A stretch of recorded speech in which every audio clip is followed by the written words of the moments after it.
नमस्कार, माधुरीज किचनमध्ये तुमचं सगळ्यांचं अगदी मनापासून स्वागत करते। तर आज बघा मी इथे आपली जी शेगडी आहे ना ती कशी क्लीन करायची ते तुम्हाला दाखवणार आहे आणि त्याचबरोबर आपले जे बर्नर आहेत ना शेगडीवरचे ते सुद्धा कसे क्लीन करायचे तर ते सुद्धा मी तुम्हाला दाखवणार आहे। आणि आपली शेगडी कशी वेळोवेळी जर आपण ही स्वच्छ ठेवली ना तर जास्त खराब पण होत नाही आणि महिन्यातून एकदा डीप क्लीनिंग केली ना तिची तर व्यवस्थित छान अगदी शेगडी आपली राहते।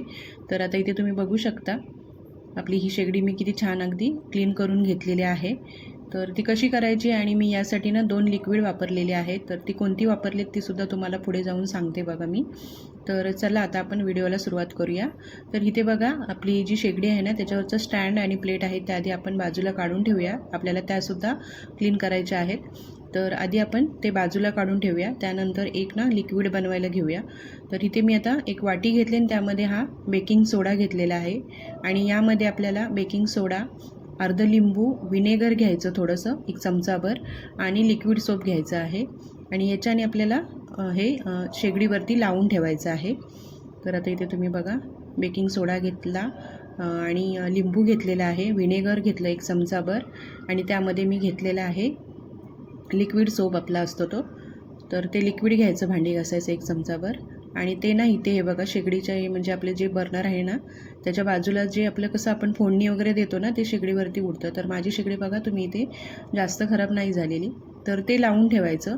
आणि ते जर तुम्हाला नको असेल ना तर आपलं हे जे घरामध्ये आपलं असतं ना बाथरूम वगैरे आपण क्लीन करायला घेतो हार्पिक, ते सुद्धा आपण इथे वापरू शकतो, पण ते फक्त ना आपण हे बर्नर क्लीन करायला आपण वापरू शकतो। तर इथे बघा आता मी हे बर्नरला व्यवस्थित लावून घेणार आहे आणि इथे मी तुम्हाला एक सांगेन की हे जे आपण लिक्विड जेव्हा लावतो ना तेव्हा हातामध्ये हँड ग्लोव्ज वगैरे घालत जा। तर माझ्याकडे नव्हते त्याच्यामुळे मी घातले नव्हते।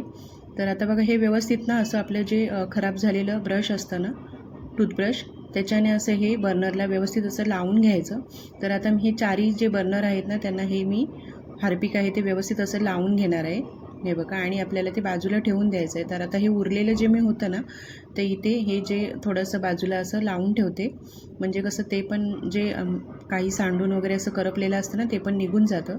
तर आता इथे तुम्ही बघालच मी फक्त लावून ठेवलं होतं 5 मिनटं बाजूला, तर किती छान अशी आपली ही बर्नर पण क्लीन झालीत बघा।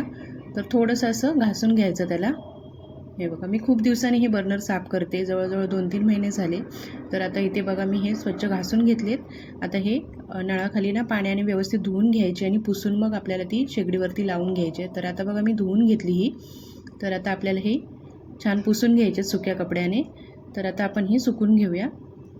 त्यानंतर आता हे बघा मी हे जे एक लिक्विड बनवलेलं आहे ना, म्हणजे जे आपण सुरुवातीला जे बनवलं होतं ना वाटीमध्ये तेच फक्त आपण जास्त पाण्यामध्ये लिक्विड करून घेतलं आहे। म्हणजे 1 कप पाणी, 1 कप विनेगर, त्याच्यामध्ये थोडंसं लिंबू आणि भांडी घासायचा आपला जो लिक्विड असतं ना ते घालायचं यामध्ये। त्याचा हा मी स्प्रे बनवून ठेवते नेहमी, तर तो यावरती शेगडीवरती मी मारलेला आहे। त्यानंतर एक ओलं कापड घेऊन ना व्यवस्थित अशी शेगडी ही पुसून घ्यायची। आता यावरती बघा काही जण कसं पाणी खूप वगैरे असं पाण्याने वगैरे धुवून घेतात ना तर शेगडी खराब होते, त्याच्यामुळे तसं करायचं नाही। असं स्प्रेनी वगैरे पुसून घेतलं ना तरी छान अगदी शेगडी आपली निघते। तर आता बघा मी 2-3 वेळा ओल्या कपड्याने पुसून घेतली, त्यानंतर सुक्या कपड्याने व्यवस्थित छान पुसून घ्यायची शेगडी। त्यानंतर आपण ह्या प्लेट वगैरे सगळं घासून घेतलेलं आहे, ते सुद्धा मी लावून घेतलं हे बघा आणि एकदम छान अशी आपली ही शेगडी निघालेली आहे। ते तुम्ही बघू शकता तेलकटपणा पण निघून जातो व्हिनेगरने वगैरे। तर आजचा हा व्हिडिओ तुम्हाला कसा वाटला ना तो नक्की मला कमेंट करून सांगा आणि माझा व्हिडिओ आवडला असेल तर नक्की लाईक करा, शेअर करा। धन्यवाद।